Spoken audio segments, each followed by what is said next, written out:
Gran tema, discurso de Javier Milei, pero recordemos que hay novedades a nivel sanitario en Mendoza. Ya está el móvil en vivo con Paula Jalil. Buen día, Pau, ¿cómo estás? Hola Julia, equipo, ¿cómo andan? Buenos días sería en este caso. Estamos en el vacunatorio central porque recién dio conferencia de prensa la directora de epidemiología, Andrea Falaschi, e Iris Aguilar, la jefa de inmunizaciones, porque hoy comienza la campaña de vacunación antigripal para todos los grupos de riesgo, es decir, mayores de 65, para los bebés hasta 24 meses, también para los chicos entre 2 años y los adultos hasta 64 con alguna comorbilidad. Estamos ahora con el ministro de Salud, Rodolfo Montero, que lo saludamos. ¿Cómo le va, ministro? Buenos días. ¿Qué tal? Buenos días. Acá entrando al vacunatorio que está lleno de gente. Esto veíamos mucha, no sé si fue la campaña de los medios o por ahí el miedo de la gente, pero hay mucha gente para vacunación antigripal. No, los medios nos han ayudado mucho en la comunicación. Ahí justo estaba charlando con una persona que había venido antes, quería ser la primera en vacunarse. Pero bueno, le ganaron de mano. Pero ha venido muchísima gente, muy bueno, muchos adultos mayores. Nosotros, si bien hacemos poco en todos los grupos, como decías vos, los bebés entre los 6 meses y los 24 meses, que tienen que llevar 2 dosis, esos bebés separadas por un mes, embarazadas, puérperas o personas entre 2 años y 65, pero que tengan algún factor de riesgo.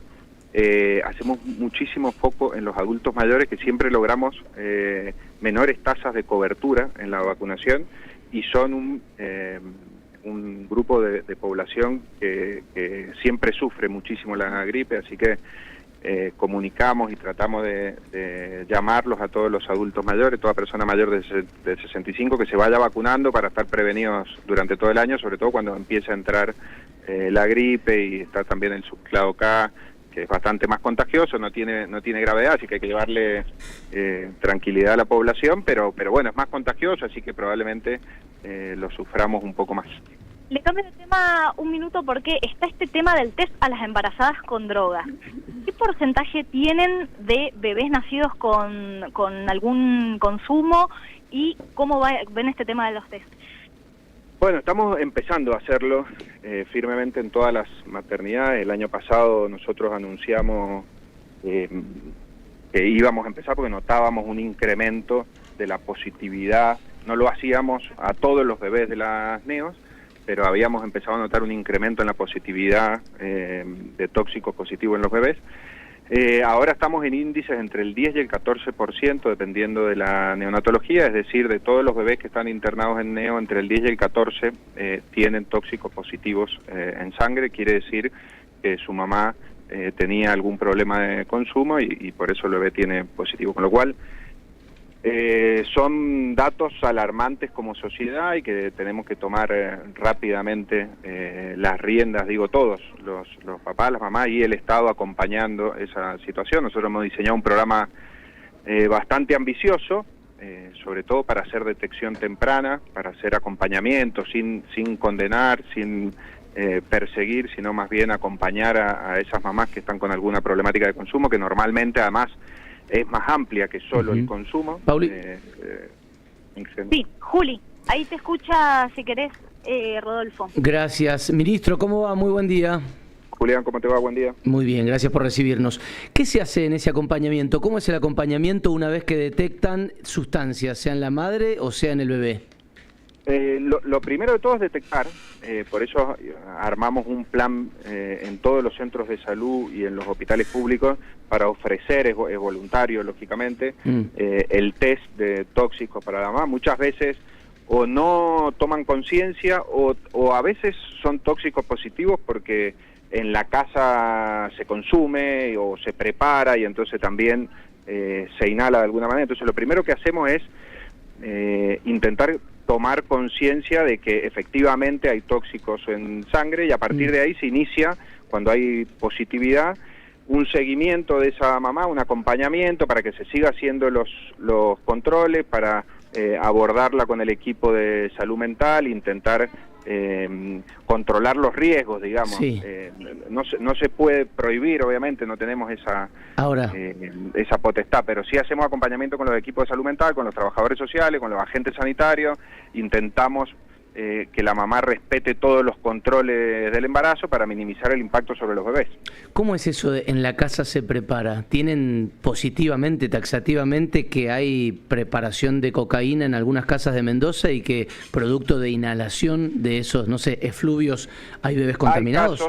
Hay casos de preparación o de cocina casera, digamos, sí. o de consumo de crack, por ejemplo, en la casa y todo lo que el humo, digamos, afecta también a quien no lo consume directamente. O sea, ¿hay bebés en Mendoza intoxicados por haber inhalado humo de cocinas de crack y de cocaína en Mendoza? Sí, estamos hablando de embarazadas que terminan con tóxicos positivos y que después trasladan eso a los bebés. Recordemos que el tóxico positivo puede tener severos efectos en el neurodesarrollo de un bebé y además lo predispone también a consumo futuro cuando sea adolescente o mayor. Última de mi parte, le dejo a Paula la última para ella también, ministro, y agradecidos. Dice que es voluntario que las madres vayan y se chequeen. Uno dice, o uno piensa, es difícil que una mujer quiera ir a ver y que detecten si ha consumido drogas o si en su casa se consume drogas. ¿No es muy complicado que voluntariamente vayan a someterse a eso? Mira, hay mucha discusión en eso internacionalmente. La bibliografía internacional dice que cuando vos lo haces obligatorio termina siendo contraproducente porque la mamá deja de ir a hacerse el control para que no le hagan el tóxico. Entonces, lo que siempre se aconseja es acompañar, hacer los controles, que es lo más importante de todo, y ofrecer en esos controles el análisis de tóxicos en sangre que sea de manera voluntaria, porque si no el efecto puede ser contraproducente. Ministro, pero no estamos hablando en la atención primaria, en la internación sí se le hace a todas las mamás, una vez que están internadas se le hace a todas, que esto lo hemos cambiado con una resolución y entonces a todas las mamás internadas sí le hacemos el tóxico en sangre, pero en los controles en los centros de salud es voluntario. Pero me parece que la pregunta de Julián, ¿cómo le va, ministro? Es que no termina de ser un poco ingenuo pensar que esas madres que han transcurrido su embarazo consumiendo drogas van a acceder a hacerse ese tipo de controles. No, yo creo que eso es un prejuicio. Nosotros efectivamente estamos viendo que en los centros de salud las mamás se los hacen, no todas, obviamente hay mamás que son muy conscientes del consumo que están llevando y prefieren no hacerse el test, pero muchísimas otras se lo hacen, o porque no tenían información, o porque no sabían que un poquito podía hacer mal, o porque muchísimos factores. Y terminan haciéndose el test, tomando conciencia y trabajando con los equipos de los centros de salud para mejorar esa situación. Ok. Pauli, ¿te quedó algo? No, nada más. Bueno, recién, ahí estaba Rodolfo Montero, el ministro de Salud. Recién Iris Aguilar decía, la verdad que ha sido éxito la campaña de vacunación antigripal. Pueden venir al vacunatorio central o a cualquiera de los vacunatorios de la provincia a colocarse la vacuna de forma gratuita. Todos los mayores de 65, los bebés hasta 24 meses, todas las embarazadas y entre 2 y 64 años que tengan algún tipo de comorbilidad. Esto está indicado y se ha adelantado un poco la campaña justamente por la gripe, el subclado K, que si bien no es más grave, sí es más contagiosa. Paula, gracias. No sé si está el ministro por ahí, pero le mandamos un abrazo. Gracias por el ratito que nos ha dedicado a Rodolfo Montero. Cómo no. Chau, chicos. Chau. Paula Jalil se lanza en la campaña de vacunación antigripal ante la supergripe. Vamos a seguir diciéndole así porque suena picante, más allá de que no es más letal, sí probablemente más contagiosa. Y dio muy buenos datos lo de las cocinas de crack y de cocaína y las madres inhalándolo.